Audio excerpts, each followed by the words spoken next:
And promised a job, regular wages and a safe place to live. Instead, you're ordered to have sex, battered and burned with boiling water. The woman you're about to meet was a domestic worker in the Gulf. She's now being sheltered in a safe house. And this is her story. She told me to empty the rubbish, and when I bent down, she threw the boiling water onto me. I screamed out my mother's name in pain as I collapsed on the floor. She then started beating me with a stick. Al Jazeera is calling her Mary to protect her identity. 2.5 years ago, she left her family in East Africa to work as a maid in a private house in the United Arab Emirates. The beatings started on the second day. No day passed without beatings. If she didn't beat me in the day, she would beat me at night. A hot iron drawn across her leg, her arms battered and broken as she tried to protect herself from the blows.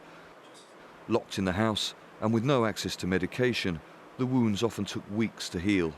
There was no medicine. I was covered in blisters, the clothes sticking to my legs. I went to the bathroom and tried to take my trousers off and screamed in pain. Her injuries were noticed by a doctor when she went for a routine medical at the end of her 2-year employment contract.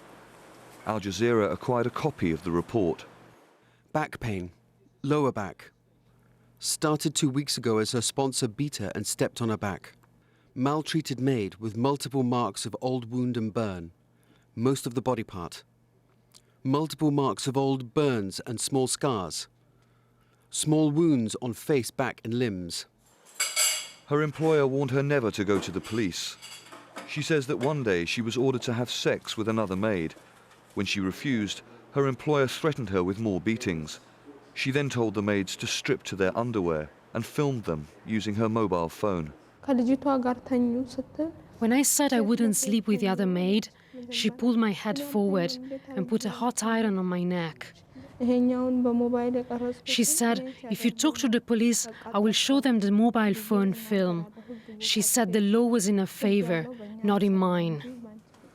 Samel Ishim specializes in domestic worker abuse cases for the International Labour Organization. She says despite a number of recent ministerial decrees by governments across the Middle East, domestic workers are still not protected by labour laws. It's a problem that extends well beyond the region. Domestic workers are excluded from labour laws around the globe. It's not just this region.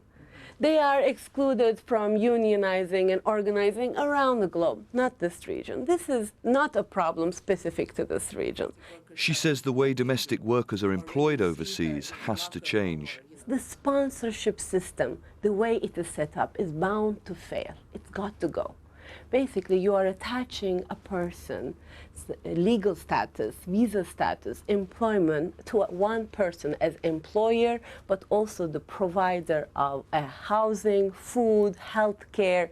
It creates total dependency, and total dependency means total vulnerability and opens the door wide for abuse and exploitation. Mary left her country vulnerable but determined to earn money for her family. 2 years later, she describes the prospect of returning. How can I go back home with this body? My mother is sick. If she sees me like this, she will die of shock. I'm so ashamed to see my friends. Even now I feel shame. Charles Stratford, Al Jazeera, the United Arab Emirates.